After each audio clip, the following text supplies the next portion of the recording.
This is found in Tabarani, in Al-Awsat.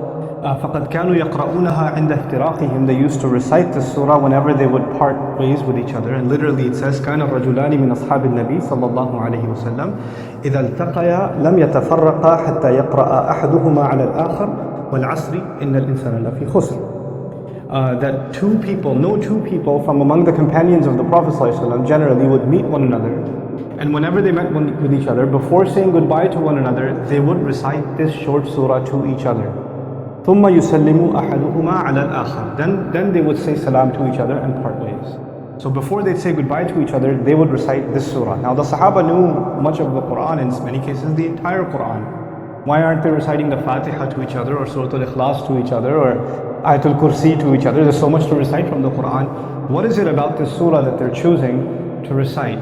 And I'm going to try to merge not only what they've said, but some things that we find that are kind of really striking in the history of Islam. Some people have said some things about this surah that just kind of leave you stunned. Like there are two things attributed to Imam Shafi'i rahmahullah, just commenting his impressions on this surah. He says, لو تدبر الناس هذه السورة لوسعتهم. If people just contemplated this surah, it would encompass everything for them. That would cover pretty much everything. And another time he says, لو لم ينزل من القرآن سوى هذه السورة لكفت الناس.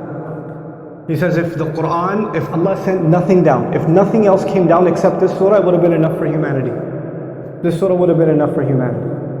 And now I want to take you not just to what the impressions of scholars are, but really why I find it such a difficult undertaking to teach the lessons from this surah, is because actually my study of the Quran, my conscious study of the Quran began with this surah. I was introduced to the Quran through Surah Al-Asr, through my late teacher, Dr. Asghar Ahmad, and his lectures on the surah in Urdu. And when I was first introduced to this surah, it changed everything for me. As a matter of fact, I decided to study the Arabic language more in depth, and more importantly, I decided to become a lifelong student of the Quran because of this surah. Everything that I've done in my probably 17, 18 years of the study of the Quran goes back to that experience. What I learned from this surah, it changed my view of myself, my view of life, my view of reality, even my view of the entire Quran.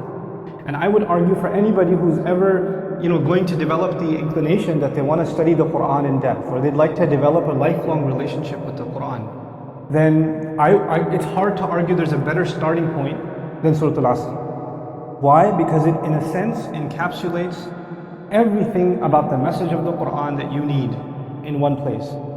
And in some of the shortest words, most brief words in the entire Quran. The entire surah is 3 ayat. And those 3 ayat are actually just altogether just one sentence.